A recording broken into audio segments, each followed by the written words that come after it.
press release you will not see. An anti-storyline. Most commentators, especially if they're in a positive Olympic mood, are not going to want to get into gender disparity in coaching at the Olympics. But it's a problem. By the way, before I get into it, welcome to my series on Olympic storytelling. I have been a sports reporter for 10 years. Milan will be my third Olympics, and we're prepping for the games together, so you know what you're talking about when Milan kicks off. Lots of times when the Olympics roll around, the IOC likes to promote its gender equity achievements.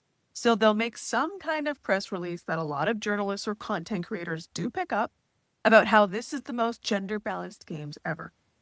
Every Olympics, the story is different yet the same. Pyeongchang was my first Olympics, and I remember they made a big deal because there was a record number of female athletes at 43% and equal medal opportunities on the final day, which apparently boosted media exposure. Then in Tokyo, they were like, no storylines for you. We're going to reuse that plot. They said it was the first gender-balanced games with women making up 49% of athletes. Kind of the same storyline. Beijing, they said, was the most gender-balanced Olympics. You can go Google their justifications for that if it interests you.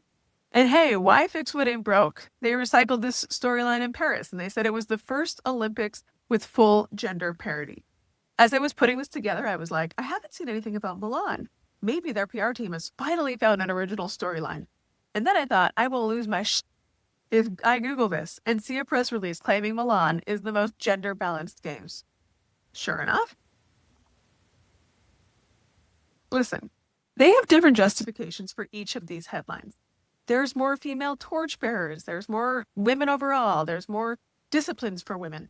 And none of those things are bad. What bothers me is that they keep pushing out these press releases, trying to make it a storyline, while ignoring some of the most glaring areas of gender imbalance. We don't have definitive stats for Milan yet, but in Paris at the last Summer Games, only 13% of coaches were women. At the last Winter Games in Beijing, only 10% of coaches were women.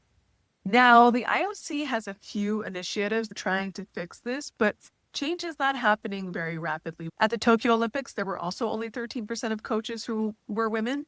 And at the Rio Olympics, 11% of coaches were women. Talk about storylines I am tired of. I think not talking about this allows it to persist. So when the Olympics roll around and someone tells you it's the most gender-balanced games ever, you will know that there's still a lot of work left to do.